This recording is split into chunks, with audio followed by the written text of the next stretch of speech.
Perkenalkan, saya Aurea Ninta Palitana Dekinanda Purba dengan NIM G0023029. Nah, pada video kali ini saya akan membahas seputar otak dan juga mata di blok neuroendokrin dan juga indera khusus ini. Nah, yang pertama, langsung aja kita ke Brodmann area. Jadi, apa itu Brodmann area? Ternyata di otak kita itu ada kompleks-kompleks. Nah, namanya itu Brodmann area.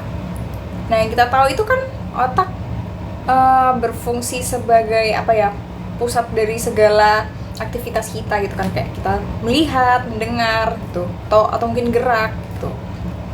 Nah, ini diaturnya sama beberapa bagian-bagian otak, namanya Brodmann area. Nah, dibagi jadi apa aja Brodmann area tuh? Nah, jadi tuh Brodmann area tuh lebih ke ini ya, area di kegeser. Sorry. Area di girus-girus otak. Ya, moga ini agak jelas ya, walaupun 2D. Oke. Nah, jadi ini ada beberapa area Brodmann yang cukup penting untuk diingat. Ada area 1, 2, 3, 4 yang paling ikonik itu buat diingat. Ini patokannya adalah, kan otak tuh terdiri dari beberapa lobus gitu kan. Ada lobus frontalis. Gimana ya? Ini. Nah, ini lobus frontalis. Terus ada parietalis. Terus yang kerucut di belakang ini occipitalis. Terus yang bentuknya kayak telepon itu temporalis. Nah, yang paling ikonik itu yang ini nih, 1, 2, 3, sama 4. Kenapa? Karena dipisahin sama ini, ada sulcusnya ini kan, yang misahin antara lobus parietalis sama frontalis. Nah, jadi yang presentralis tuh, yang bagian depan itu Brodmann 4. Brodmann 4 itu buat motorik primer. Terus kalau yang post, yang belakang, yang 3, 1, 2 atau 1, 2, 3 sama aja sebenarnya, itu sensorik primer. Nah, ada juga motorik sekunder yang buat menunjang si yang primer itu tadi. Dia ada di Brodmann 6. Otaknya di depannya si gyrus presentalis tadi. Terus ada juga Brodmann 43 tuh buat gustatorik yang ini. Terus ada juga buat bicara gitu kan, ada yang motorik tuh, kayak misalnya saya lakukan sekarang ini itu kan bicara. Itu motorik tuh ada di 44 sama 45. 44, 45 ini. Terus ada juga yang sensorik. Kalau tadi kan yang motorik, bicara motorik itu namanya area Broca. Kalau yang sensorik tuh Wernicke. Terus dia tuh ada di 39, 40 sama 22. 39, 40, 22. Oh, ini. Nah, kalau ada juga yang auditory primer sama sekunder. Yang primer tuh 41, 42. Yang ini. Terus 22 tuh ini. Oke. Nah, ada juga visual primer. Nah, ini nanti bakal dibahas juga, jadi ingat-ingat dulu. Area Brodmann 17, visual primer.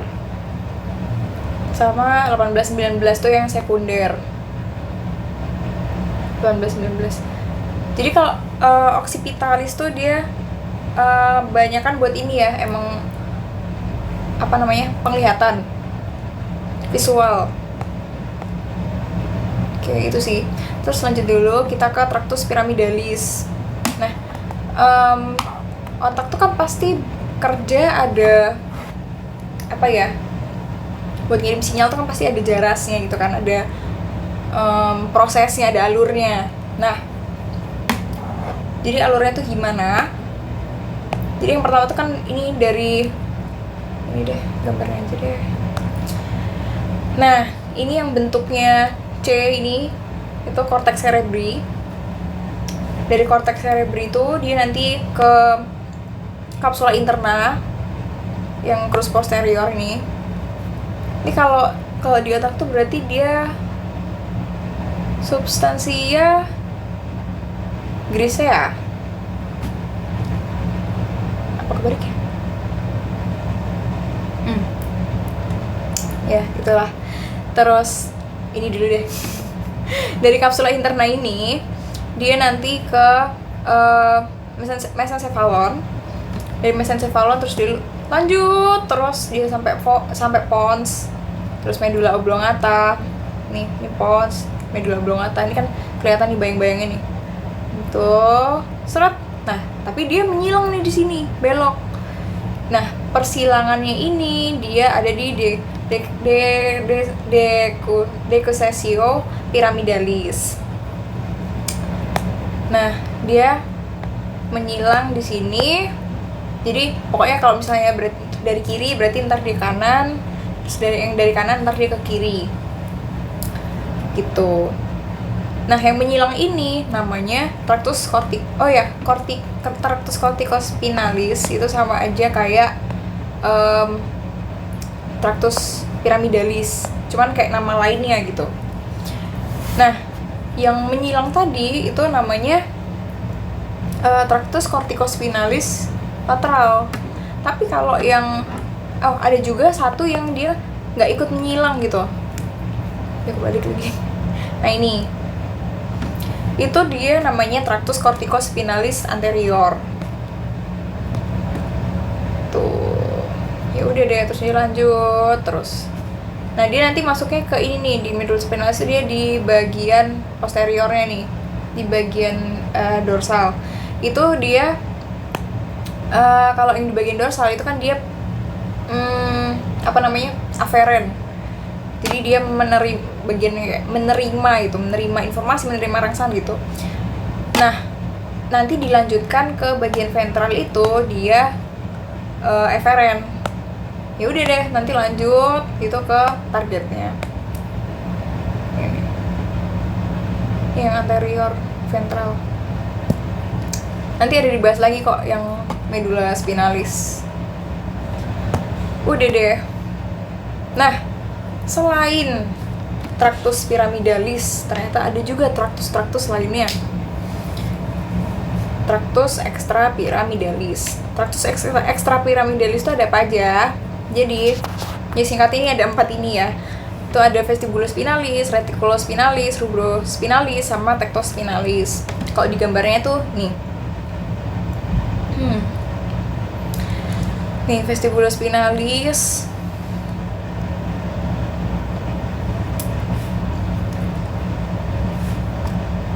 Tuh, ada di anterolateral reticulospinalis. Terus ada tectospinalis yang ini. Terus ada rubrospinalis. Ini dia letaknya di lateral. Oke. Nah, lanjutnya ke encephalon sama medulla spinalis. Oke. Jadi buat gambarannya aja udah, si encephalon itu otaknya ini. Terus ini yang saraf belakang itu berarti medulla spinalisnya. Nah, ininya deh persarafannya nih. Jadi kok nggak bisa. Oke. Nah, jadi yang kita tahu tuh kan vertebrae cervicalis itu ada 7, ya kan. Nah, tapi buat persarafannya itu ada 8 pasang. Kok bisa begitu? Nah, jadi keluarnya tuh begini. Kalau si VC1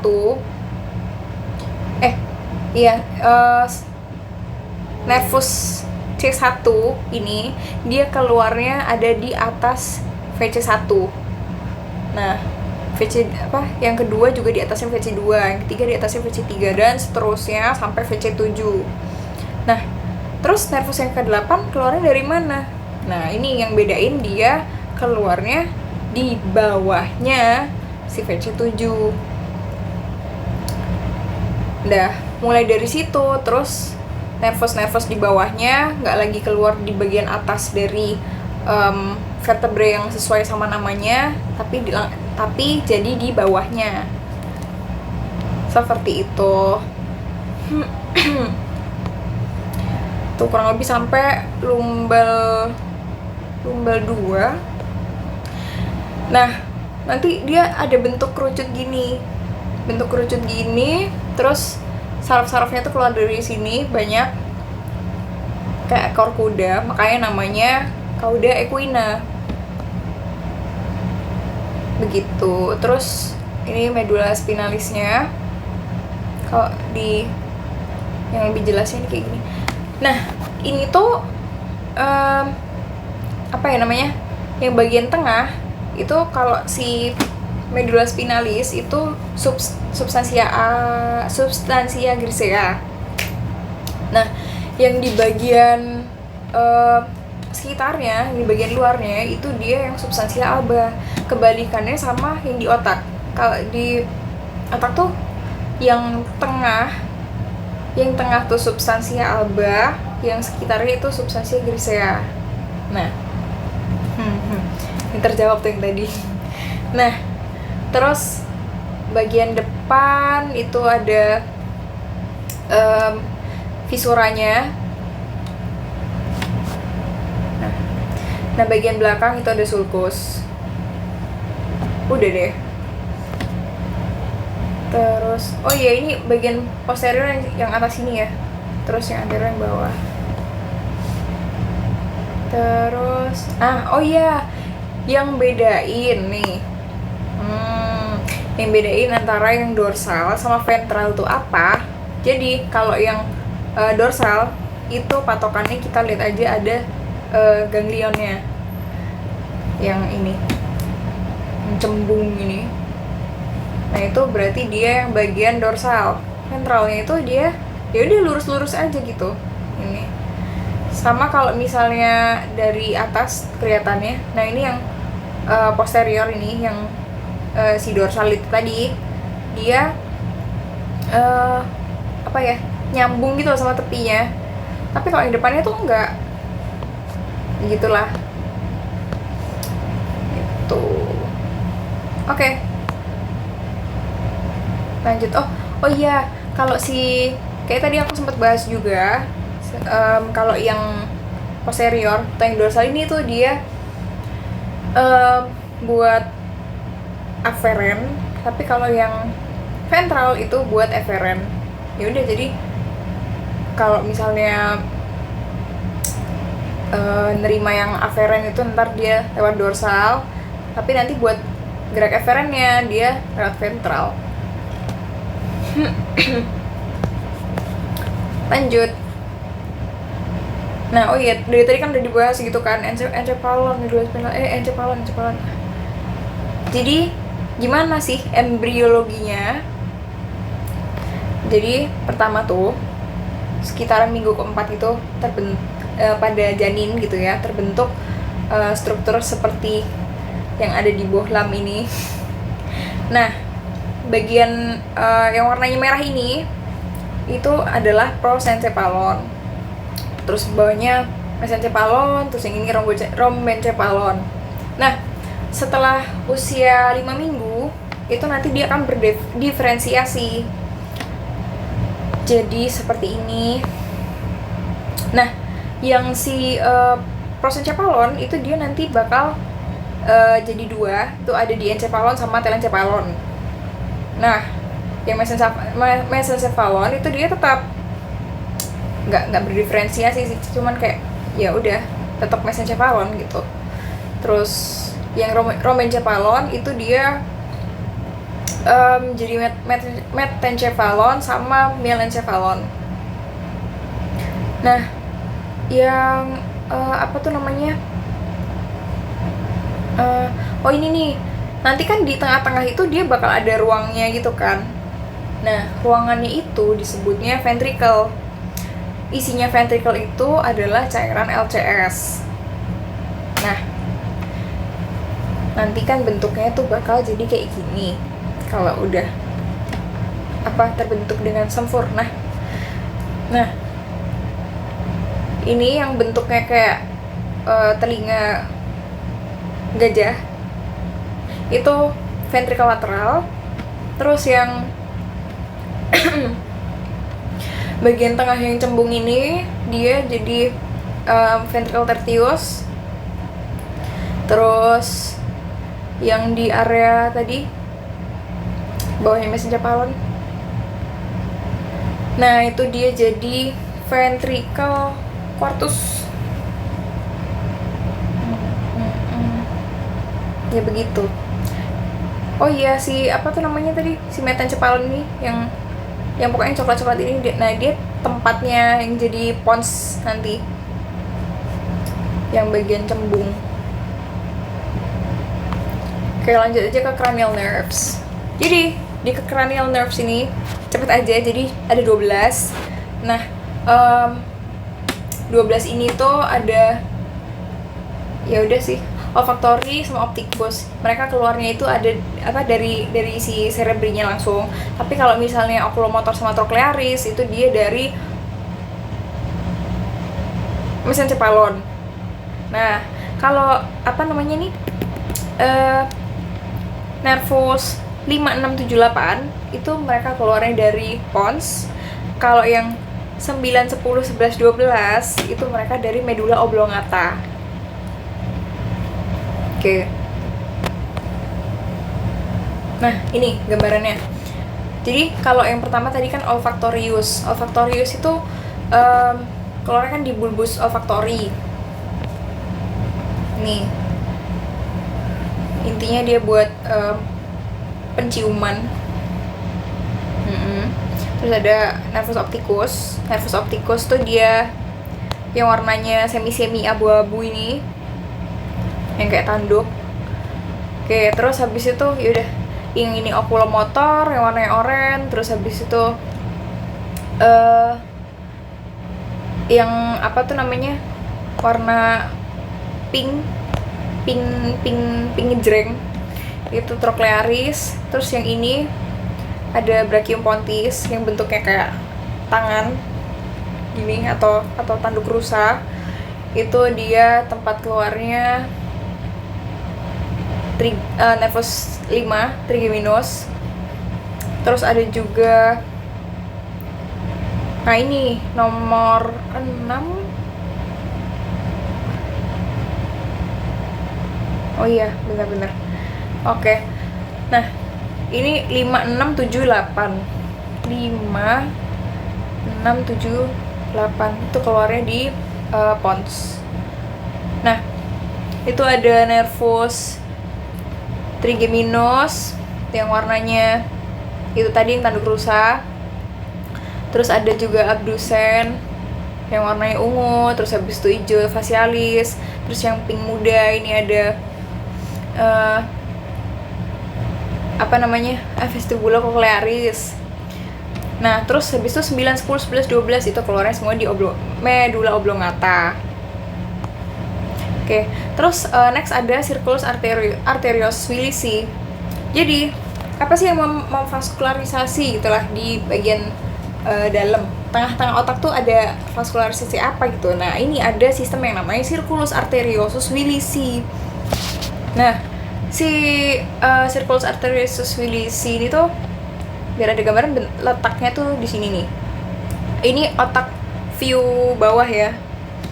Nah, ini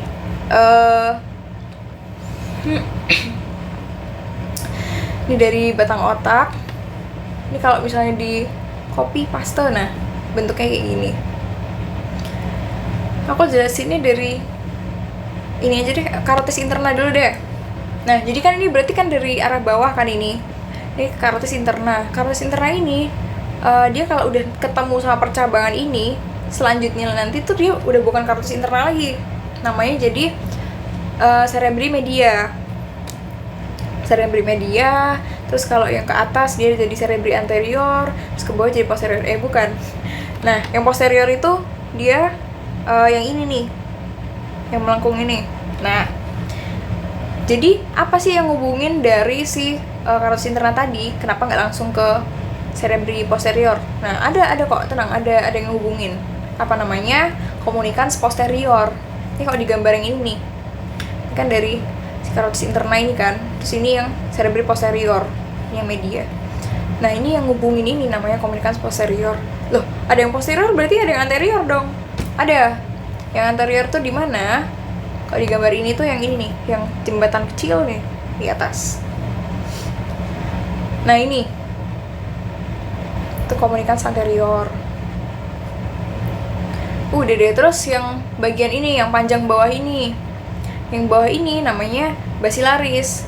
Nah, nanti dia nyabang gini kan, yang gede-gede ini, dua ini. Nah, dia jadi arteri vertebralis. Udah, seperti itu. Oke, selanjutnya ada jaras penglihatan. Jaras penglihatan itu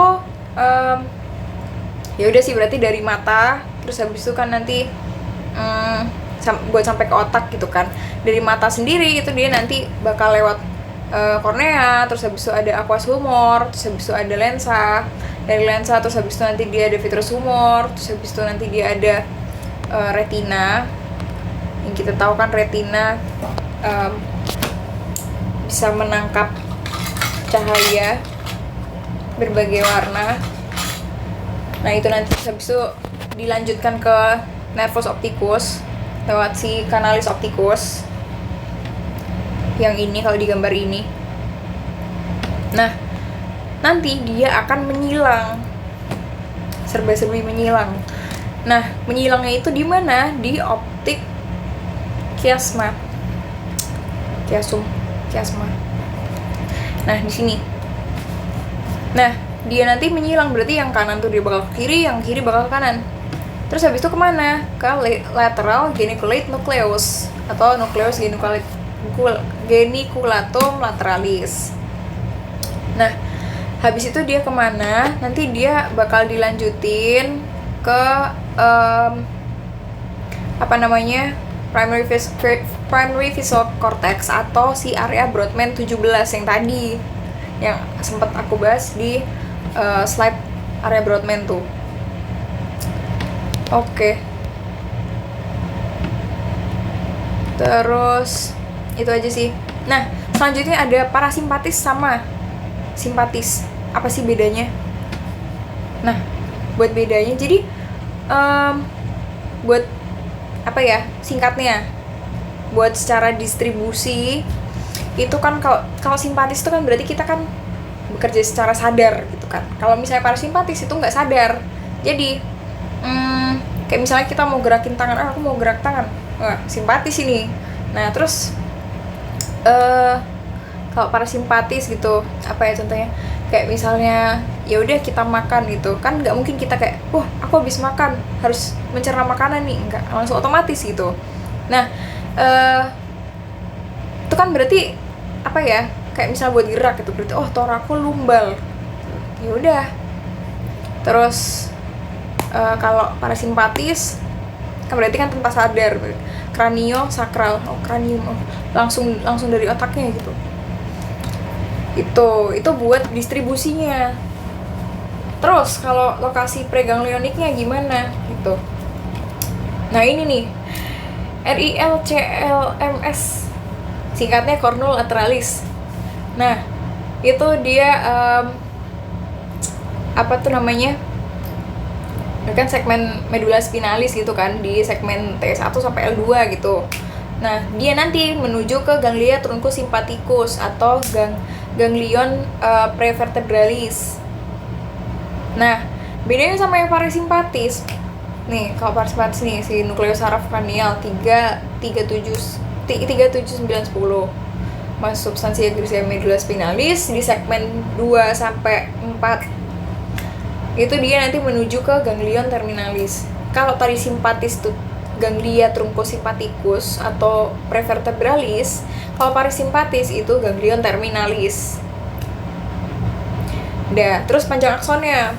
Kalau di simpatis, preganglioniknya itu aksonnya pendek, postganglioniknya panjang. Sebaliknya sama parasimpatis, preganglioniknya itu panjang, postganglioniknya pendek. Ingetin aja pre-nya deh. Kalau yang simpatis itu yang preganglioniknya itu pendek, pre pendek, simpatis pre-nya pendek, parasimpatis pre-nya panjang. Udah. Terus next ada neurotransmitternya. Gimana neurotransmitternya ini? Kalau misalnya si simpatis preganglioniknya itu dia melepaskan asetilkolin, ACH. Sedangkan postganglioniknya dia melepaskan norepinefrin, NE. Beda sama parasimpatis. Kalau parasimpatis itu baik pre maupun post itu sama-sama melepaskan ACH. Udah deh gitu. Ya udah, pokoknya kalau simpatis ya intinya itu tadi, fight or flight. Kalau yang parasimpatis rest and digest. Tuh. Terus modalitas. Oke, jadi selanjutnya adalah modalitas nervus cranialis. Itu ada 7. Yang 4 itu secara general, kalau yang 3 itu dia special. Yang general tuh ada apa aja? Ada GSE atau General Somatic Afferent. Itu buat, nah nih somatic afferent. Oh, gerak nih. Wah, ini motorik buat otot skelet umum. Terus ada GSA, General Somatic Afferent. Berarti sensorik nih, sensorik buat tubuh.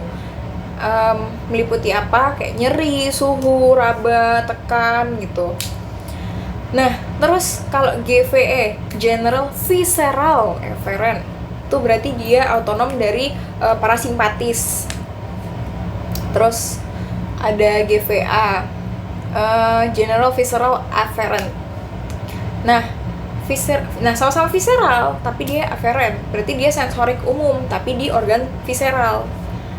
Tuh, sama aja kayak tadi, ada nyeri, suhu, raba, tekan gitu. Tapi bedanya di visceral. Terus, yang spesial ini ada 3. SVA, SVE, SSA. Yang nggak ada berarti SSA. Ingat-ingat aja. Berarti yang SVA itu Special Visceral Afferent. Special Visceral Afferent. Berarti afferent itu kan berarti kita menerima gitu. Special Visceral. Berarti sensorik untuk indera khusus. Misalnya derivat GIT. Misalnya kayak penciuman, pengecap gitu. Namanya itu juga special, berarti kan nggak ada gantinya gitu kan. Nah, itu 2 contohnya itu. Terus ada juga SVE, Special Visceral Afferent. Afferent tadi pokoknya afferent. Oh, afferent motorik. Gerak motorik untuk otot skelet yang berasal dari brachial arch. Meliputi apa saja? Otot pengunyah, terus mimik wajah, terus ada musculus sternocleidomastoideus, terus musculus trapezius, terus otot-otot di laring sama faring. Nah, itu masuknya ke SVE. Terus SSA, Special Somatic Afferent. Special Somatic Afferent ini dia berarti sensorik untuk indera khusus dari tubuh. Khusus nih. Misal visual, keseimbangan pendengaran. Itu kan khusus, maksudnya iya sama-sama khusus, tapi dia nggak ada hubungannya nih sama makanan nih. Jadi kayak misalnya visual, keseimbangan tuh, pendengaran gitu. Kenapa nggak afferent gitu? Kenapa afferent? Ya udah kan visual kan kita kayak ngeliat gitu, berarti kan kita menerima gitu kan. Kayak pendengaran kita menerima suara juga gitu. Ya udah afferent gitu. Terus ini, nah inilah pokoknya, nah ini tadi yang SSA gitu, yang visual tuh optikus, terus keseimbangan vestibulocochlearis, SSA itu udah. Sisanya sama ini bentar,